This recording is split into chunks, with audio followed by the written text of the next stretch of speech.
Hello, everyone. A very pleasant day to you. I hope your day has been going great. It's that time of the show, Citizens Dialogue on First Next News Potako. So we discuss trending and interesting political topics. I am Becky Osoro. Joining me set to have this conversation today is King Sajalo. Sit back, relax, and enjoy all we have for you on this beautiful segment.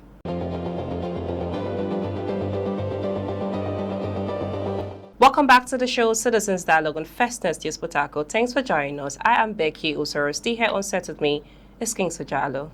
How are you doing, Kings? Fine. Thank you, Becky. You know what I want to say, Abby? Oh, yeah, now. You look amazing. Of course. Your smiles are so deep, like, rather than before. And you know I'm complimenting you, right? I know where you are heading so I should not just, push further. You look great all the same. Thank you so much, Okay, Becky. so let's just head straight to the story for today. No vacancy in Abia government house. This is coming from Abia leaders. They are backing, Alex Otti. Political leaders and stakeholders from Ikwano local government area of Abia State have openly declared support for Governor Alex Otti ahead of the 2027 governorship election. They insist that Abia government house is not open for a change of leadership. So now the question is this endorsement a political warning shot to the opposition party? Because, lately Abia State has been like on a heat run back to back because of, Governor Alex Oppositions Otti. and thereabouts. Just like you said, I think he's hitting on the opposition, and this is a rally means as well, just like every other opposition party are going about their own. But nevertheless, undermining the good works Alex Otti has done in the state frequently and for some time now, I don't see by the fact that because the governorship seat of any state is not prominent to one person. It's an open platform to everybody. So when someone will say, okay, there's no vacancy, I think that is an understatement. You're giving like a direct to every other person that they shouldn't even put an effort or anything. Which is not part of our democracy. You understand? Being the governor doesn't mean others won't have access to it. But nevertheless, it all comes down to the people. You understand? If the governor should be elected again into power, that should be determined by the people, not by one man or one stakeholder, or by one chief Tyson coming to proclaim it that, look, there's no vacancy seat. So it should be a collective, effort and a collective actions from the people. Now, looking at the administration of Alex Otti, we could give him kudos. It's so many infrastructures and thereabouts. I was able to recount many of them, which we also have the commercial hub, which was one of the infrastructure in Abia State. We also talk about intercity and rural connectivities that he has done. We talk about the federal synergies. So is that why the people are just, putting their full trust? Of course, in them? yes, because Nigeria as a body, this is what we want to see. Yes. When it comes to, if you're, ascertained to do anything as a governor or anything, that we should see what the good work on the state affairs. You understand? That is what the people want. So I think that is why this statement is being made, so that you understand. It is just like trying to indirectly telling the opposition that, look, this man we have as our governor is doing what the people need, what the people need. So, but trying to bring that proclamation, that statement that there's no vacancy seat. I think politically, why is it that Alex Otti is like a hit target?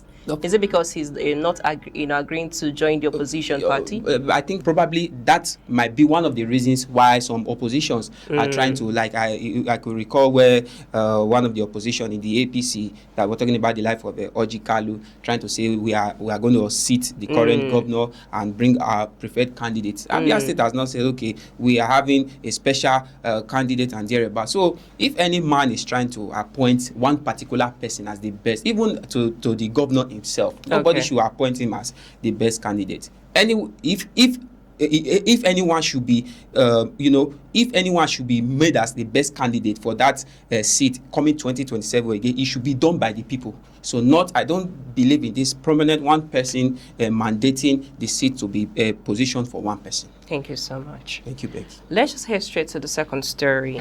Looking at insecurity in our country, Atiku Obi accused Tinubu of normalizing killings, allowing insecurity to thrive. Former Vice President Atiku Abubakar and Labour Party's Peter Obi have accused President Bola Tinubu's administration of normalizing killings and failing to curb rising insecurity, across the country.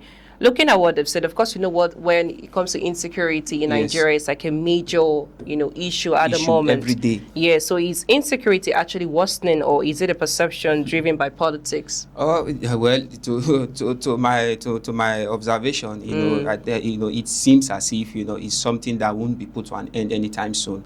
Now, looking at the previous administration or the previous regime prior to this time, we've been having countless number of, you understand. So it really has nothing to do with the opposition party politics. Of course, hoping, it's going to be subsided, anytime soon. But fortunately, it seems as if it's coming to an increase. You understand? I think yes. So does it have to do with the hardship in the country as well? Not have to do with the hardship, not just only the hardship. I think that one it's also included. What I think is delay of actions by our federal government in terms of security forces to handle this menace happening. So you said delay of action. You said the federal government is not putting enough.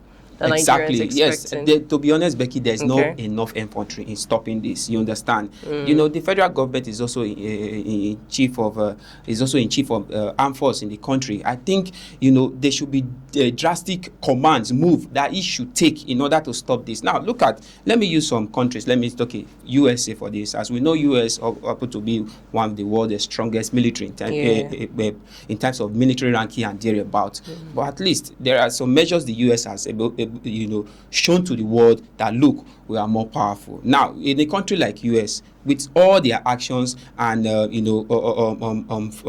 military forces they've put in the daily basis to secure their country, I think if our president can also deliberate, even not up to that of the US, I think a little deliberation can really put an end to this menace. You mean deliberation in what aspect? Okay, look at the that of I think Kaduna, the news arising of that of 177 kidnapped church members in one of the local governments in Kaduna State. Unfortunately, there was an alleged news of the state commissioner of police that such thing, there was a denial in that process. Then all of a sudden it came out together that yes, it has been confirmed that people were adopted. Now, in a thing like that, I expected our president to come out and say, look, so for such denial to be made, you understand, such a commissioner of police or whoever that made that denial should be sacked immediately, because it looks as if these people don't really know what they are put into those positions for.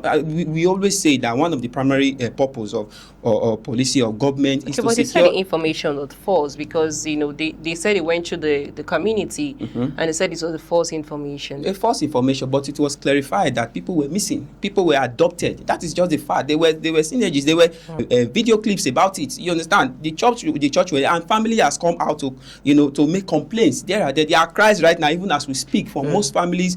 And there was even a news recently that even the adopters, made calls to families that look, these are the kind of they should be ransom, so and so ransom should be made and thereabout. So I expect in this process, our president giving the order would be able to make some strategic move in order to manhunt these people who are behind this menace. You can also have a collaboration with other but when it comes countries to dealing with insecurity and things like this, you're dealing with human beings. Of course, we know it cannot just swap everything at once. Yes, so that it might not affect citizens. Is that what you're talking about? But they should be I believe we have trained military forces who are clever enough in tackling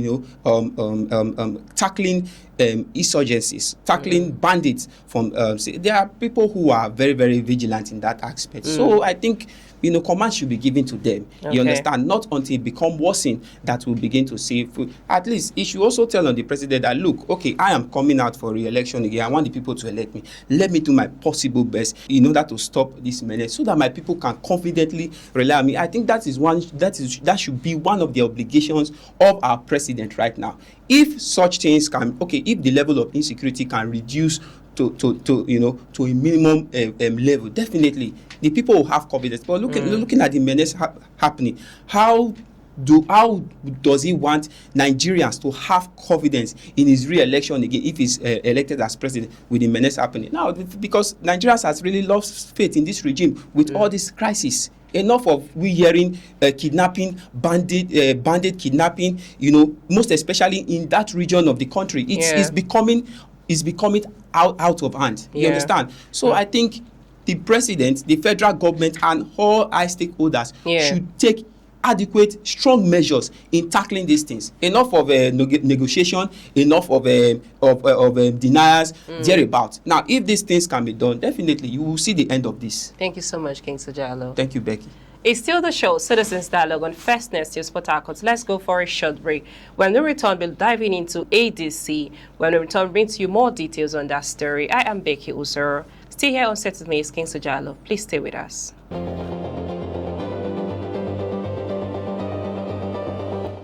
Welcome back to the show, Citizens Dialogue on First Nest News Port Harcourt. I hope you're having a great time with us. Hi, I'm Becky Usoro. Stay here on Set With Me, it's King Sajalo. Okay, Jalo, let's just use this story to round up for this segment. Okay. Atiku reacts, of course, you know what's happening in the ADC, at the moment. Atiku reacts as supporters' obedient clash over ADC ticket, says APC urban bandits benefit from the vision. What he's saying, is it really, true? Because he said that that story is really very funny for me, because he's saying people always emphasizing on Atiku and Obi as if they are promoting the other opposition party, that's APC. So do you really agree that this opposition in fighting is helping the ruling party more than anyone else? Well, you see, in the life of Peter Obi and Atiku, I think there shouldn't be need for...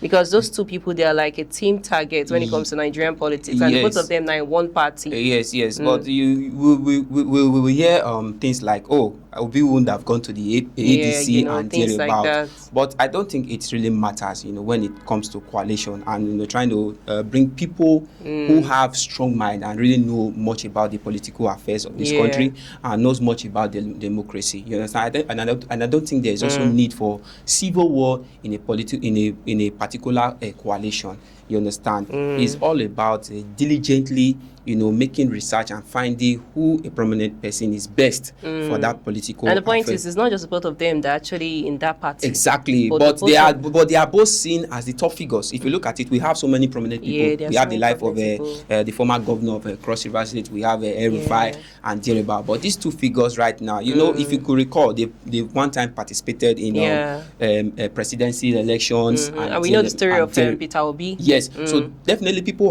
who have really emerged to that level. So definitely they will be viewed as two prominent people. But nevertheless, you understand, what is more determined now is about the primaries. You understand? When that happens, that is where we will know the true fate of that party system. You understand? It's not all about rivals or opposition trying to tarnish their image and trying to make them antagonize this, because that is what most of them are doing right now. You understand? They are trying to make them have beef against this. And if you look at the statement of Atiku himself, he has also come out and made it clear that look, there's no that anyone who is tarnishing the name of that is Peter Obi and himself, that is talking about Atiku, that they are great enemies of the party. You understand? So he is making it clear that look, we are not having any beef. We are in this party system trying to make it grow and also trying to see how we can really clear this menace if elected into power, try to put an end to the crisis happening in the country. So fine, we all know that Atiku is saying he's not stepping down for anybody. That just okay, just your last word on finally on this story.